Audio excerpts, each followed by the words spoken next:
अस्सलाम वालेकुम, कैसे हैं आप सब? उम्मीद है आप सब खैरियत से होंगे। आप सबका वेलकम है गाइडेंस विद नाज़ में।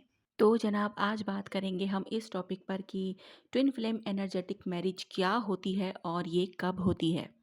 ट्विन फ्लेम जर्नी में एनर्जेटिक मैरिज एक ऐसी रूहानी शादी होती है जो बिना लफ्ज़ों, बिना मिलने, बिना कन्फेस किए अपने आप ही हो जाती है। ये तब होती है जब डीएम अंदर ही अंदर डीएफ को अपनी लाइफ पार्टनर मान लेता है। डीएफ यूनिवर्स के सामने सरेंडर कर देती है और दोनों के दिल किसी एक्सटर्नल कन्फर्मेशन का इंतज़ार किए बगैर एक दूसरे से बंध जाते हैं।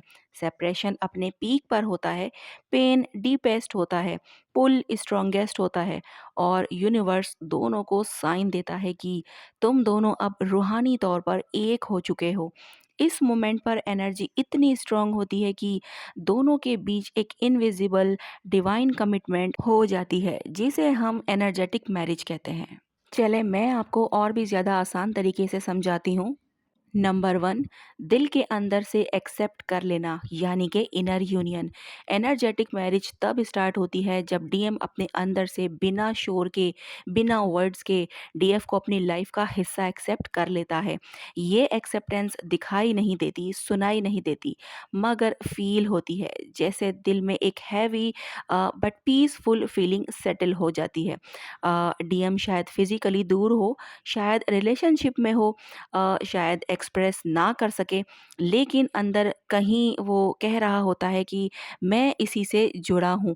इस स्टेज में डीएम का ईगो टूटना शुरू होता है। वो डिनाइल, रनिंग, कंफ्यूजन से निकलकर क्लैरिटी की तरफ आ जाता है। चाहे वो एक्सप्रेस नहीं करता, उनके दिल में डीएफ के लिए एक क्वाइट लॉयल्टी डेवलप हो जाती है जो किसी और के लिए नहीं होती। इस वक्त कुदरत डीएम के अंदर एक रूहानी रिस्पॉन्सिबिलिटी एक्टिव करती है, जिसके बाद डीएम की एनर्जी परमानेंटली डीएफ से बाइंड हो जाती है। नंबर टू, डीएफ का पूरे दिल से सरेंडर करना यानी कि सोल सरेंडर। यानी कि जब डीएफ इमोशनल पेन के बावजूद अपना कनेक्शन कुदरत के हवाले कर देती है, तब एनर्जेटिक मैरिज का सेकंड लॉक एक्टिवेट होता है। डीएफ लड़ना छोड़ देती है, चेस करना छोड़ देती है, सवाल करना छोड़ देती है और कह देती है कि अगर ये रिश्ता डिवाइन है तो कुदरत खुद हैंडल करेगी। इस सरेंडर के बाद डीएफ का दिल सडनली हल्का होता है, उसकी इंट्यूशन शार्प होती है, साइन बढ़ जाते हैं और डीएम की एनर्जी उस तक कॉन्टिन्यूसली आती रहती है। डीएफ को फील होता है कि वो किसी इनविजिबल रूप से बंधी हुई है। यही रूप ही एनर्जेटिक मैरिज का सिंबल होती है। डीएफ के हार्ट चक्रा में warmth, chest pressure, sudden emotion और डीप लव वेव्स बढ़ जाती हैं जो एनर्जेटिक यूनियन का इंडिकेशन होती हैं। Number three, separation deepest point पर पहुंचना यानी कि इमोशनल पीक। एनर्जेटिक मैरिज हमेशा उस वक्त होती है जब सेपरेशन इमोशनली अपनी पीक पर होती है।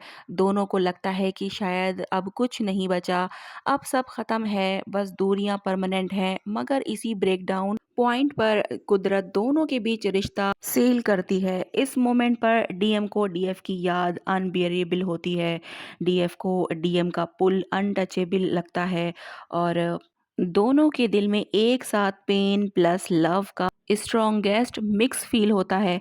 ये सोल कॉन्ट्रैक्शन होता है जिसे कुदरत एनर्जेटिक कमिटमेंट में कन्वर्ट कर देती है। इमोशनल कोलैप्स ही एनर्जेटिक मैरिज का एक्टिवेशन बटन होता है। नंबर फोर, हार्ट चक्रा एक्टिवेशन यानी कि रूह का दिल से दिल तक कनेक्शन।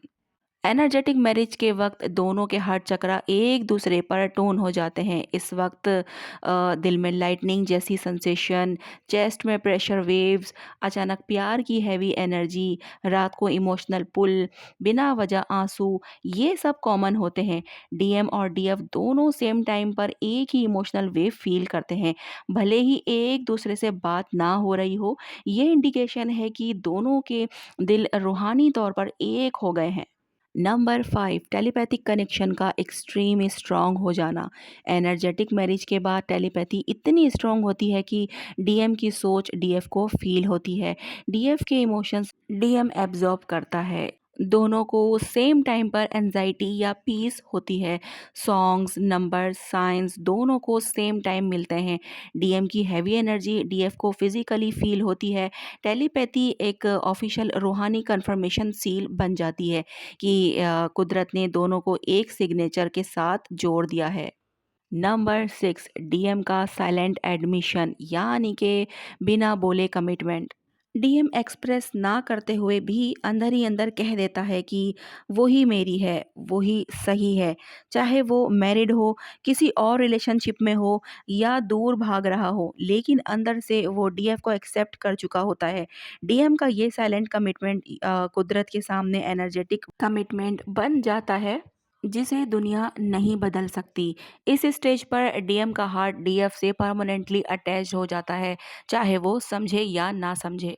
नंबर 7, कुदरत के साइन से कंफर्मेशन देना यानी कि 1111, 222, 717, 505 और 144 white feathers, hearts, initials, mutual dreams, ये सब एनर्जेटिक मैरिज के बाद हाइपर एक्टिव हो जाते हैं। कुदरत दोनों को बार बार बताती है कि अब तुम दोनों एक हो चुके हो, अब ये रिश्ता प्रोटेक्टेड है। साइंस ना सिर्फ बढ़ते हैं बल्कि रिपीट होते हैं जब तक दोनों एक्सेप्ट ना कर लें। नंबर 8, डीएफ का डीएम की एनर्जी को हस्बैंड लाइक फील करना यानी कि एनर्जेटिक मैरिज के बाद डीएफ को डीएम की एनर्जी बहुत स्ट्रॉन्ग, प्रोटेक्टिव, पोजेसिव और क्लोज फील होती है जैसे रूह का साथी।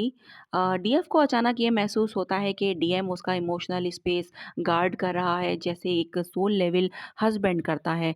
डीएम का लव डीएफ के अंदर सेटल होने लगता है और डीएफ को लगता है कि वो बिलोंग करती है। ये फीलिंग्स किसी इमेजिनेशन या फैंटेसी से नहीं बल्कि रूहानी कॉन्ट्रैक्ट से आती हैं। नंबर 9, डीएम का डीएफ को अपने लाइफ पार्टनर की नज़र से देखना यानी कि एनर्जेटिक मैरिज के बाद डीएम चाहे एक्सप्रेस करे ना करे लेकिन उसकी सोच चेंज हो जाती है। वो डीएफ का फ्यूचर इमेजिन करता है। वो डीएफ को लॉस नहीं करना चाहता, वो डीएफ को किसी और के साथ इमेजिन नहीं कर पाता।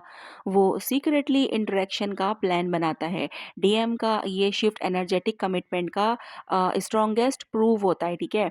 डीएम की सोल डीएफ को ही अपना होम मान लेती है। नंबर 10, सोल कॉन्ट्रैक्ट का एक्टिव होना यानी कि ऑफिशियल एनर्जेटिक यूनियन।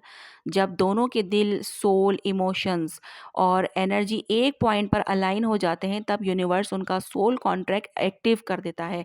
इस कॉन्ट्रैक्ट में लिखा होता है कि नो मैटर व्हाट हैपेंड, ये दोनों रूहानी तौर पर एक हैं। इसके बाद सेपरेशन फेज हील होना शुरू होता है।